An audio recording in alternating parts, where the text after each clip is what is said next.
Ano pa nga ba ang itinatagong ganda at yaman ng Tacloban City? Kasabay ng kanilang magiting na pagbangon mula sa trahedyang tumama sa lungsod, silipin natin sa feature report ni Zai Chua.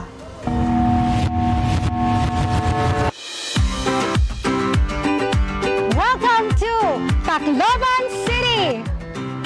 Natapos na nating daanan ang kasaysayan ng Tacloban at pasyalan ang kanilang tampok na palengke.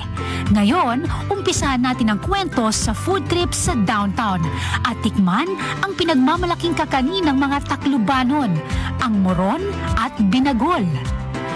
Ito ay gawa sa glutinous rice na may chocolate po, no? Kakao po ang tsokolate. Yan, titikman natin kung gaano kasarap. Meron po siyang mani. Yes po. Meron Sarap. po meron. Sarap. Moron. Sarap. Samantala, ang binagol naman ay kakanin na nakabalot sa baon ng nyog na may halong taro o gabi. Dito naman sa restaurant na ito, sikat ang paluto. Umpisahan natin, ano? Ito yung isa sa mga in-order natin. Yung barangay soup. Ito yung maliit na klase ng halaan na tinatawag nilang barangay. Okay, sikat na specialty din nila yan dito sa 8. Meron din tayong inihaw na isdang tonto. Adobong sarad. Itong sarad, isang klase din daw to ng shellfish na isa sa mga specialty nila dito sa 8.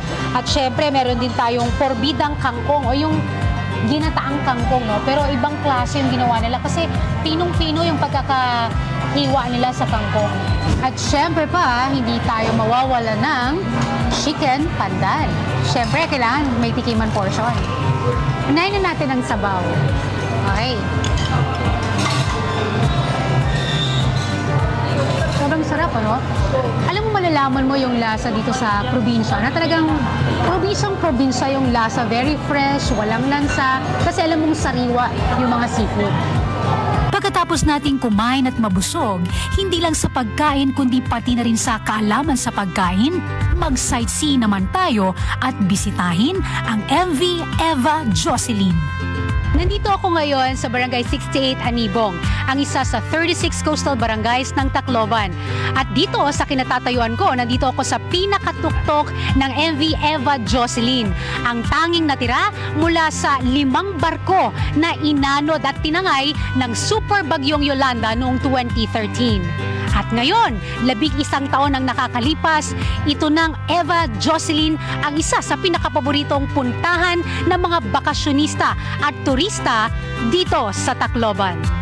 Malapit sa simbahan, madadaanan ng Tacloban Astrodome kung saan ginaganap ang mga malalaking event ng lungsod.